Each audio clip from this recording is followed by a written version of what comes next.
And only 2 weeks left now, 2 weeks gone. You have suffered loss. Did you ever realize that your loss was someone else's gain?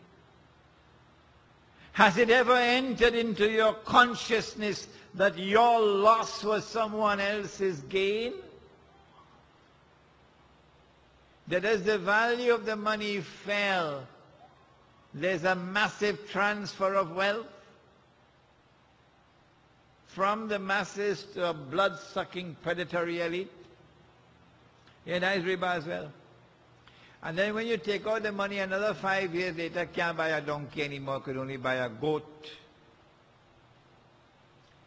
And if you wait long enough, you could only buy doubles. Huh? That way Indonesia reached today. Could only buy doubles. That way Turkey reached today. Could only buy doubles. This is our pathetic state. We have abandoned the Prophet ﷺ, abandoned his sunnah on these very crucial, vital issues of shirk and riba. What can we do? How can we stay out of shirk? How can we stay out of riba? I don't know about you, but I know about myself that I do not recognize the sovereignty of the state of Trinidad and Tobago. You can put me in jail for that. Go ahead, I do it. And me going and voting no elections for no PNM or no UNC. That's how I will do it. And I'm not pledging allegiance to the constitution of this state. No. I will never do that.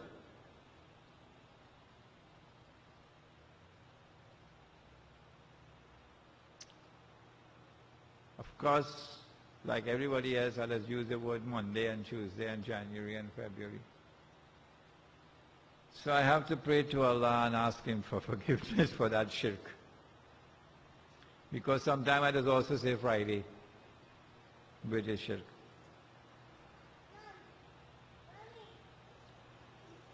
How can we stay away from riba? How can we bring back sunnah money? You can't do it in the market today. You're going to have to build a Muslim village. And in the Muslim village, you will have the Muslim market. And in the Muslim market, yes, you can try to bring back sunnah money. And when I stand up in this country to offer the project of a Muslim village, I am viciously attacked, maliciously attacked, monstrously attacked by the president of the Azhar. Awesomely misguided man, awesomely misguided Jamaat. But he who laughs last, laughs best.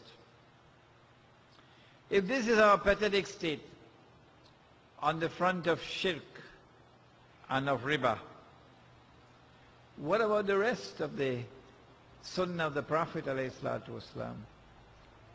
We're talking about Muhammad ﷺ and the world today. Nabi Muhammad ﷺ was sitting in his home when his sister-in-law came in, his wife's sister. Aisha radiallahu ta'ala anha had an elder sister named Asma. So she came in and she was wearing clothing which was a bit transparent. So when the Messenger of Allah saw her, he turned his face away.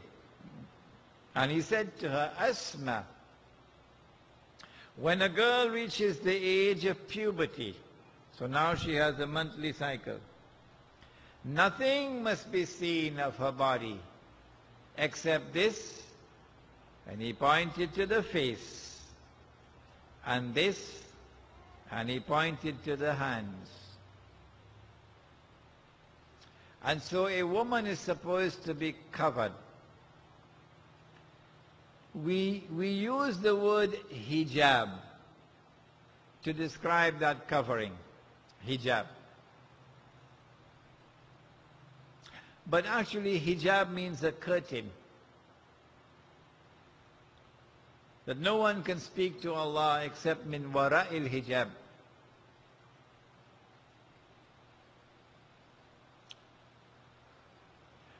When our mothers were alive and our grandmothers were alive, we never saw a Muslim woman on the street bareheaded. Huh? You ever saw your mother bareheaded? Or your grandma? Nani Ammi? No. They used to wear something called orni, but at least they were covered.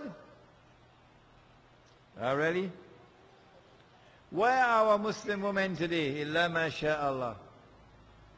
The woman in hijab is the exception. The majority of our Muslim women today have abandoned hijab and have followed the Jews and Christians down into the lizard hole. She gone to work in the bank and she's dressed like all the others in the bank. You wouldn't know she's a Muslim woman.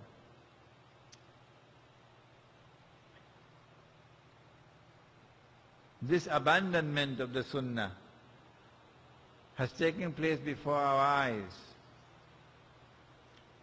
Do we make an effort to try to correct it?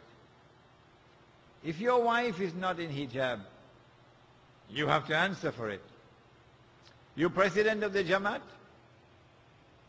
You're the president of the Islamic Association? And your wife is going to work in bareheaded? Is this a joke? And your daughter going to school bareheaded? And she's a big girl? Is this a joke? What about the rest of the community? When you see Muslim women bareheaded on the streets, what about the rest of the Muslim community? Listen to the Prophet ﷺ and tell me whether we are following the Sunnah or not. He said, "Man ra'a munkaran falyughayyirhu biyadihi." He said, if you see something which is wrong, which is evil, change it with your hand. فَإِن لَمْ يَسْتَطِعْ فَبِلِسَانِهِ. If you can't change it with your hand, he said, change it with your tongue. وَإِن لَمْ يَسْتَطِعْ فَبِقَلْبِهِ. If you can't change it with your tongue, at least change it with your heart. What are we doing? Are we attempting to change it with our hands? Well, if not, are we speaking out against it? And if we're not speaking out against it, are we detesting it in our hearts? And if we are not even detesting it in our heart, and he said that is the weakest form of faith. That is the weakest one of all, to detest it in your heart. The overwhelming majority of the women of our community have abandoned hijab. We're not attempting to change it with the hand. We're not attempting to change it with the tongue.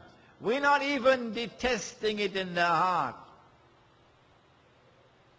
Would you not agree that nothing now remains of Islam but the name?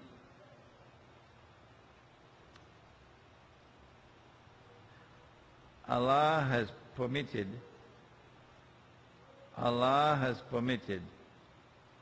in the Quran, and the Prophet ﷺ has permitted in his Sunnah,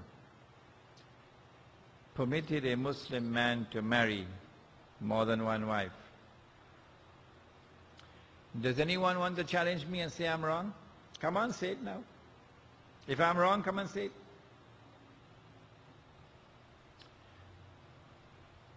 He says in the Quran, وَإِنْ خِفْتُمْ أَلَّا تَعْدِلُوا فَوَاحِدَةً. If you fear that you will not be able to deal justly with your wives, then marry only one. But if you can deal with them justly, and if you have the means to maintain, then Allah has given you permission to marry up to 4. This is in the Quran. When I was a boy growing up, they taught me what is the definition of Islam in the CMYO. They said that the definition of Islam is submission to Allah. That is Islam. Submission to Allah. Well, submission to Allah means submission to the word of Allah, isn't it?